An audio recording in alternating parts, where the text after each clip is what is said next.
Shalom, selamat pagi Bapak Ibu Saudara terkasih. Senang sekali kita bisa berjumpa kembali dalam ibadah harian GKI Batu. Hari ini Selasa 26 Oktober 2021 dan doa harapan kami Bapak Ibu Saudara terkasih dalam keadaan baik dan sehat.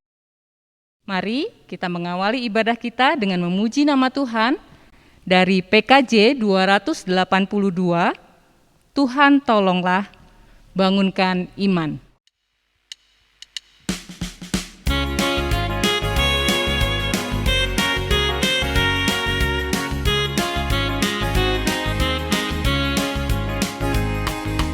Tuhan tolonglah, bangunkan iman, pulihkanlah kasih yang remuk. Tuhan tolonglah, bangunkan iman, pulihkanlah kasih yang remuk. Ubahlah hatiku, jamahlah diriku, biar di tanganmu berbentuk. Tuhan tolonglah, bangunkan iman, pulihkanlah kasih yang remuk.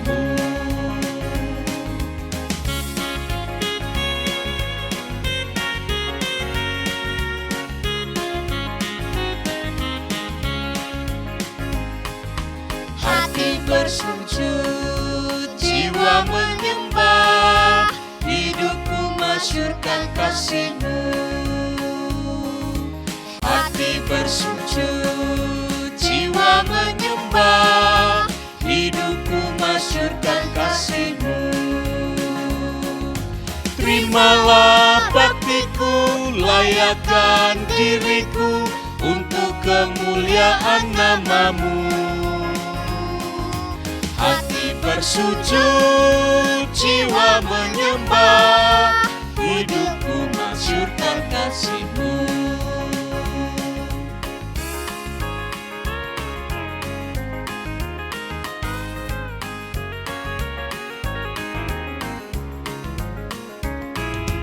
Harta dan karya, tahta dan nama, ku sembahkan bagi nama-Mu.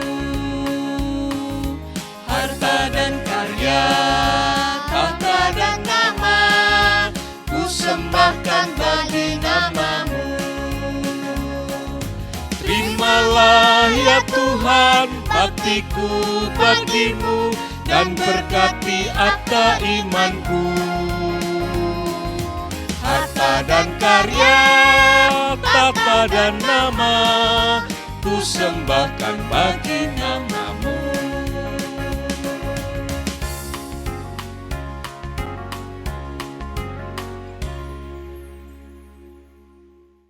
Mari kita berdoa. Bapa kami di dalam surga, selamat pagi Tuhan. Kami kembali datang kepadamu pada pagi hari ini. Kami rindu untuk mendengarkan kebenaran sabda-Mu. Kiranya Roh Kudus memimpin setiap kami, Engkau memberikan hikmat dan pengertian dalam hati kami ya Tuhan, agar setiap firman yang kami dengar tidak hanya kami dengar dan kami baca, tetapi kami lakukan dalam kehidupan kami hari lepas hari. Kami juga berdoa untuk Bapak Pendeta Dwi Santoso yang akan menyampaikan kebenaran sabda-Mu. Kiranya Engkau mengurapi agar firman yang disampaikan boleh menjadi berkat dalam kehidupan kami. Dalam nama Tuhan Yesus kami sudah berdoa. Amin. Bacaan firman Tuhan diambil dari Kisah Para Rasul 9 ayat 32 sampai 35. Kisah Para Rasul 9 ayat 32 sampai 35. Pada waktu itu Petrus berjalan keliling, mengadakan kunjungan kemana-mana. Dalam perjalanan itu ia singgah juga kepada orang-orang kudus yang di Lida. Di situ didapatinya seorang bernama Eneas, yang telah 8 tahun terbaring di tempat tidur karena lumpuh. Kata Petrus kepadanya, "Eneas, Yesus Kristus menyembuhkan engkau. Bangunlah dan bereskanlah tempat tidurmu. Seketika itu juga bangunlah orang itu. Semua penduduk Lida dan Saron melihat dia, lalu mereka berbalik kepada Tuhan. Amin.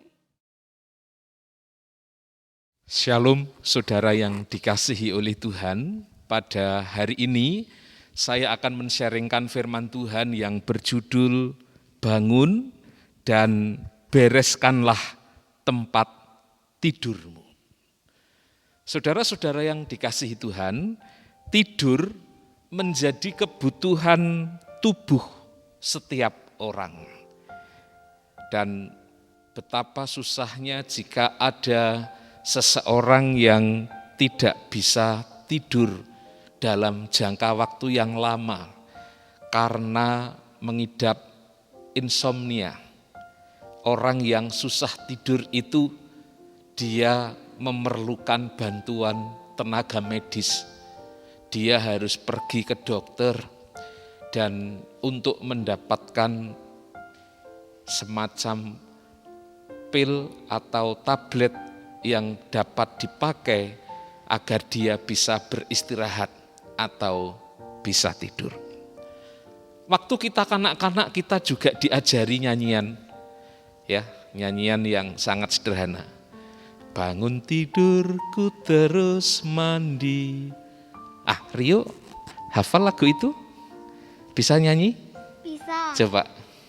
Bangun tidurku terus mandi, tidak lupa menggosok gigi. Habis mandi ku tolong ibu membersihkan tempat tidurku. Terima kasih Davario. Membersihkan tempat tidurku. Saudara-saudara yang dikasihi oleh Tuhan, lagu itu mengajarkan kepada kita bagaimana kita dalam membantu orang tua, membantu ibu. Salah satunya adalah membereskan tempat tidur, ya, peralatan tidur ketika kita bangun tidur. Nah, di dalam bacaan kita tadi, bangun dan bereskanlah tempat tidurmu, juga menjadi perintah Rasul Petrus kepada seorang yang bernama Eneas. Siapa itu Eneas, saudara? Dan apa yang terjadi kepada dia? Eneas di dalam bacaan ini dikatakan bahwa dia adalah seorang dari kota Lida. Eneas dikatakan mengalami kelumpuhan. Dia terbaring di tempat tidur, tidak bisa bangun selama 8 tahun. Dan waktu itu dia menerima kunjungan Petrus dan Petrus menyembuhkannya. Petrus hadir membawa pemulihan yang berasal dari Tuhan Yesus. Saudara-saudara, melalui pelayanan Petrus melakukan banyak mukjizat seperti yang dilakukan oleh Tuhan Yesus. Karena memang kehadiran dan pelayanan Petrus itu disertai dengan kuasa Tuhan Yesus. Ketika Tuhan Yesus mengutus para muridnya, Tuhan Yesus tidak mengutus dengan tanpa hampa, dengan tangan hampa, bukan. Tetapi Tuhan Yesus mengutus para murid menyertai mereka dengan kekuasaan dari surga, melengkapi mereka dengan kuasa Roh Kudus, sehingga itu yang memampukan para murid, para rasul itu untuk membuat tanda-tanda mukjizat di dalam memberitakan Injil, mengelilingi daerah demi daerah. Dan mukjizat itu selalu menarik banyak orang, termasuk yang terjadi di kota Lida ini. Di ayat 34, Rasul Petrus berkata kepada Eneas, "Eneas, Yesus Kristus menyembuhkan engkau. Bangunlah dan bereskanlah tempat tidurmu." Perkataan dari Petrus yang menyampaikan tentang siapa Yesus itu membuat Eneas yang tadinya lumpuh bisa bangun, beraktivitas secara normal. Dan yang disampaikan pertama kali oleh Rasul Petrus adalah pelaku, subjek pribadi yang melakukan tindakan pemulihan, penyembuhan itu. Dia adalah Yesus Kristus yang diberitakan oleh Rasul Petrus. Petrus mengatakan bahwa kuasa Yesus Kristus mampu membangkitkan Eneas. Itu artinya bahwa kuasa Tuhan Yesus itu tetap sama, tidak berubah. Sekalipun secara fisik tidak ada lagi menjumpai orang Yudea, orang Lida, dan juga kita sekalian. Tetapi keberadaannya, eksistensinya tidak berubah dan tidak berkurang. Para rasul seperti Rasul Petrus yang menjadi kepanjangan tangan Tuhan Yesus bertindak mewakili dan atas nama Tuhan menggelar kerajaan Allah yang berintikan pendamaian di dalam dan melalui Kristus, dan kepadanya setiap orang yang percaya mengalami pemulihan. Karena itu saudara, Rasul Petrus menegaskan bahwa pekerjaan ajaib yang ia lakukan termasuk menyembuhkan banyak orang itu, membangkitkan dan memulihkan orang yang sakit termasuk Eneas yang lumpuh itu, sesungguhnya adalah karya dari Tuhan Yesus Kristus, Sang Tabib yang ajaib. Karena itu, bagi siapa saja yang percaya kepada kuasa Tuhan Yesus Kristus, Sang Tabib ajaib itu, hidupnya tidak akan lumpuh.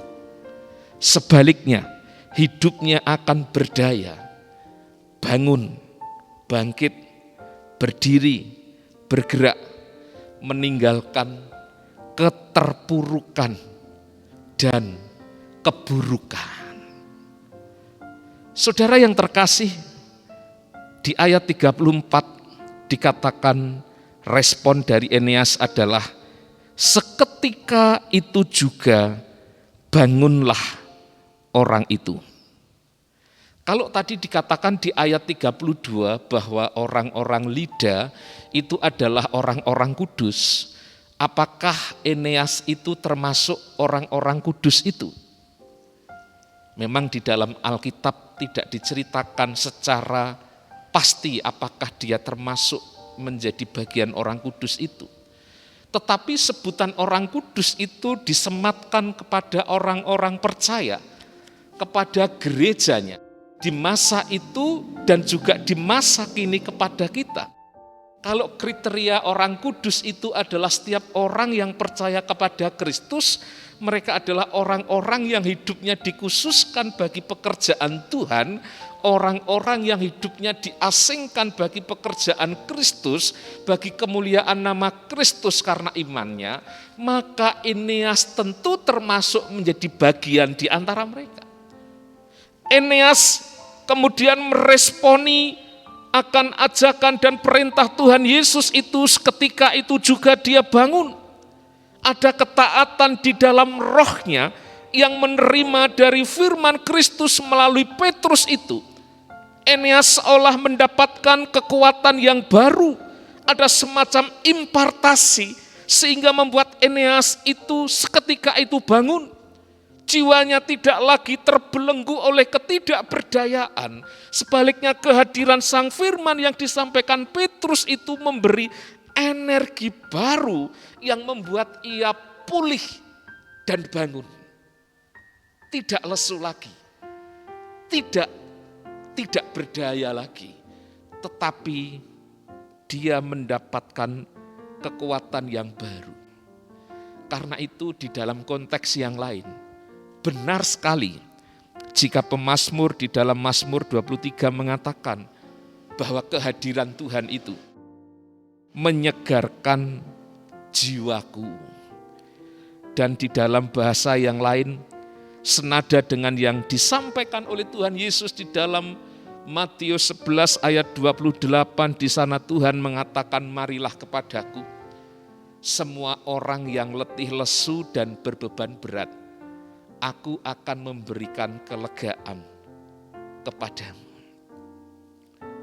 Saudara, pandemi atau keterbatasan hidup yang lain banyak membuat orang menjadi tidak berdaya. Semua orang mengalami keterbatasan di masa pandemi.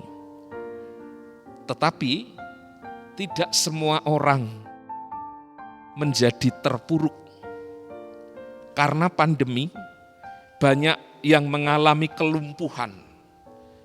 Misalnya kelumpuhan ekonomi, kelumpuhan relasi. Dan yang paling berbahaya adalah jika seseorang itu mengalami kelumpuhan rohani. Di mana sekarang ini dunia digital menjadi marak dan kita tahu ibadah-ibadah secara online marak dan menjamur. Tetapi ironisnya kemudahan itu justru membuat banyak orang menjadi malas beribadah. Menunda-nunda beribadah dengan alasan berbagai hal. Atau justru karena kemudahan-kemudahan itu, orang kurang pandai bersyukur, meresponi kebaikan Tuhan yang menolong manusia di dalam keterbatasan ini untuk bisa bersekutu dan beribadah. Saudara-saudara, disinilah letaknya bagaimana kita harus berefleksi. Kita menjadi orang-orang yang jangan sampai menjadi orang-orang yang lumpuh secara rohani. Karena itu di dalam bahasa Yunani kata anistemi yang artinya bangun yang dipakai oleh Rasul Petrus di dalam bagian ini adalah sebuah perintah sekaligus ajakan dari Tuhan supaya kita tidak terlena dengan situasi yang ada. Sebab sesungguhnya kuasa Kristus memampukan kita mengatasi segala keterbatasan kita.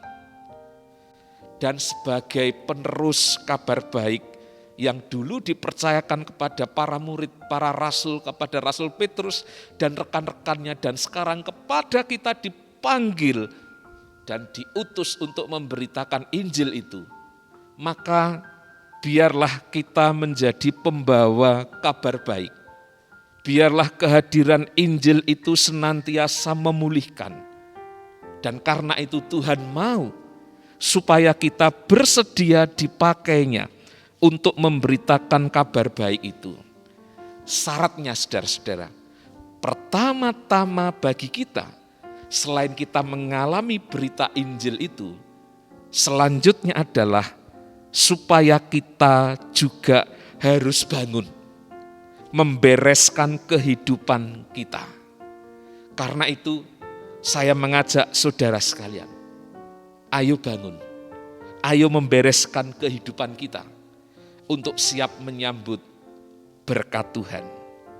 Kiranya Tuhan memampukan kita untuk melaksanakan perintahnya dan untuk menghadirkan pemulihan bagi banyak orang, sehingga mereka bisa berbalik dan memuliakan Bapa yang di surga. Ayo bangun, bereskan tempat tidurmu untuk pekerjaan Tuhan. Tuhan memberkati kita sekalian. Amin. Mari kita berdoa. Bapa di dalam surga, kami mengucap syukur untuk firman-Mu yang kami baca dan kami renungkan pada hari ini. Karena kuasa Tuhan sungguh nyata. Kuasa Tuhan Yesus tetap sama, dahulu, kini, dan selama-lamanya. Kasih setia dan penyertaan Tuhan tidak berubah. Dan Tuhan rindu memakai setiap kami untuk memberitakan kabar sukacita Injil itu kepada orang-orang yang ada di sekitar kami. Karena itu biarlah seperti Tuhan memakai Rasul Petrus dan rasul-rasul yang lain, Tuhan juga memakai hidup kami untuk membawa tanda-tanda ajaib yang berasal dari Tuhan. Kami yakin, kami percaya Tuhan menyertai kami. termasuk di dalam segala keterbatasan kami di masa pandemi ini, kiranya Tuhan menolong kami untuk boleh kami menghayati bahwa Tuhan Allah yang tidak terbatas itu terus bekerja dan turut bekerja di dalam kehidupan kami. Engkau ikut campur tangan dan tidak meninggalkan kami. Dan karena itu ya Tuhan, di dalam penghayatan akan pemeliharaan dan penyertaan Tuhan itu, biarlah dimanapun kami berada, kami boleh memuliakan nama-Mu. Ya Tuhan, di tengah-tengah segala keterbatasan dan pergumulan kami berdoa kiranya Tuhan memampukan kami, memampukan saudara-saudara kami, terutama anggota jemaat-Mu di GKI Batu dan simpatisan, supaya mereka juga terus dimampukan oleh Tuhan untuk melewati masa pandemi ini dengan baik. Pulihkan mereka, sembuhkan mereka yang sakit, hibur mereka yang susah, jadilah sahabat bagi mereka yang mengalami kesepian dan kesendirian. Kiranya Tuhan juga menghadirkan kami, boleh menjadi sahabat-sahabat bagi sesama kami. Berkati pekerjaan jemaat-Mu, baik mereka yang bekerja sebagai pegawai negeri atau swasta, bahkan mereka yang menjadi pensiunan, Tuhan cukupkan kebutuhan-kebutuhan mereka. Tuhan berikan kesegaran dan kesehatan kepada kami, lindungi kami dan jauhkan kami dari sakit, penyakit, dari wabah virus corona. Dan Tuhan memberkati kami sepanjang hari ini.